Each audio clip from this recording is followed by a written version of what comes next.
Hi creators, నేను మీ అస్నేటిక్. మన subscriber అడిగిన క్వశ్చన్ అండి ఒకటిది. ఏంటంటే కాపీరైట్ క్లెయిమ్ రిమూవ్ చేయడం ఎలా అని చెప్పేసి నేను ఒక వీడియో చేశాను. సో అలాగే కాపీరైట్ స్ట్రైక్ ఎలా రిమూవ్ చేయాలి మ్యామ్, నాకు వీడియో చేసి పెట్టండి అని చెప్పేసి అడిగారనమాట.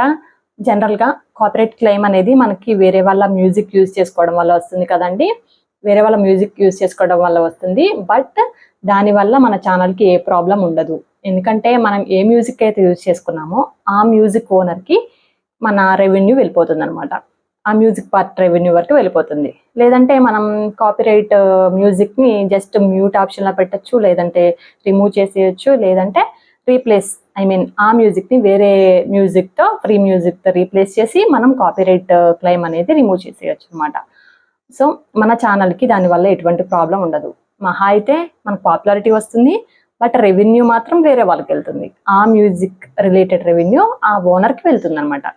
బట్ కాపీరైట్ స్ట్రైక్ వచ్చేసరికి కంప్లీట్లీ డిఫరెంట్ అండి. కాపీరైట్ స్ట్రైక్ వచ్చిందంటే మన ఛానల్కి చాలా ప్రాబ్లం. ఛానల్కి 3 కాపీరైట్ స్ట్రైక్స్ వచ్చాయంటే ఛానల్ పోతుంది అనమాట. ఛానల్ అనేది రిమూవ్ అయిపోతుంది, డిలీట్ అయిపోతుంది. ఎందుకంటే మనం కాపీరైట్ స్ట్రైక్ ఎందుకు వస్తుందంటే మనం వేరే వాళ్ళ కంటెంట్ని యూజ్ చేసుకోకూడదండి. మ్యూజిక్ని యూజ్ చేసుకున్నా ఓకే, రెవెన్యూ రాదు మహా అయితే, బట్ కంటెంట్ని యూజ్ చేసుకుంటే మనం మిస్టేక్ చేసినట్టే. అందుకనే మనం కాపీరైట్ స్ట్రైక్ని రిమూవ్ చేయలేము. బట్ కాపీరైట్ స్ట్రైక్ వచ్చినప్పుడు ఏం చేయాలి? ఒకవేళ ఏ వీడియోకి అయితే కాపీరైట్ స్ట్రైక్ వచ్చిందో ఆ వీడియోని డిలీట్ చేసేస్తే కాపీరైట్ స్ట్రైక్ పోతుందా అని చెప్పేసి అడిగారు మన సబ్స్క్రైబర్. అట్లా ఏం అవ్వదండి.